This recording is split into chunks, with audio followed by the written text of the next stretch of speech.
Take you now to Tennessee, which is bracing for a historic election, a key group that could become a deciding factor, suburban women. But here's the thing. We don't know in which direction. MSNBC senior national correspondent Chris Jansing has been talking to suburban women all across the country, and she joins me now from Hillsborough Village in Nashville, Tennessee. Chris, let's walk through this because the Senate race between Republican Congresswoman Marsha Blackburn and former Tennessee Governor Phil Bredesen has gone from advantage Blackburn to a toss-up in the closing days. And we talk so much about women being the difference, but I'm confused which way they're going to be the difference. Yeah, I mean, I'll tell you, just being here and talking to women, statistically, the implication is that women are going to be the difference. And I can tell you that they're fired up, and it's not because of the caffeine they're getting here at the cafe. Look, it's important to set the scene. Tennessee is one of the reddest states in the country. Donald Trump won here by 26 points. But when you look at that new poll, Phil Bredesen pulled even one way. He's 21 points ahead in women like Denise.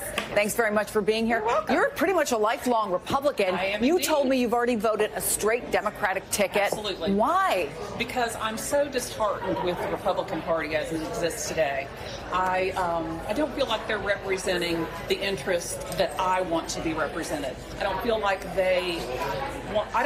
they're serving their Where did constituents. they lose you? They lost me, in 2016. With Donald Trump? Absolutely. I think that our nation took such a step backward in 2016. Was there a moment or an issue or something he said that you said, I can't anymore? Everything he said, the way he talks about women, the way he talks about immigration.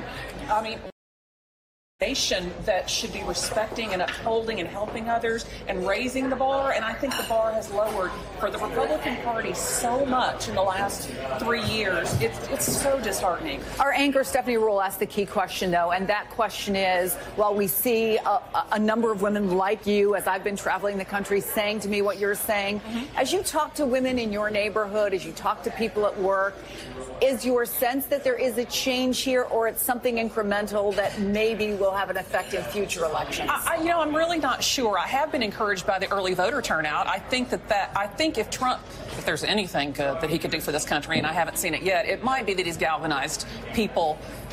I've become more politically interested and politically active in the last couple of years just because of my opposition to the things that he's representing.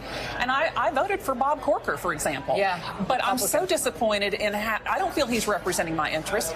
I want my government to protect my safety. If they want my safety protected, how about working across the line to stop AR-15s from being put in the hands of people who could come to my church or my son's school and shoot it up? I mean, I just feel like it's all partisan. It's we, them, it's not us anymore. And I think every time that my tax dollars are used to fly Trump to a rally so that he can incite more divisiveness, it just disheartens me even further. Denise, thank you so much. Appreciate your time. And speaking of Donald Trump, he was here last night. Third trip here. This is not a state typically, Stephanie, where you would think that the Republican president would have to come 3 times. I don't know. I feel like I'm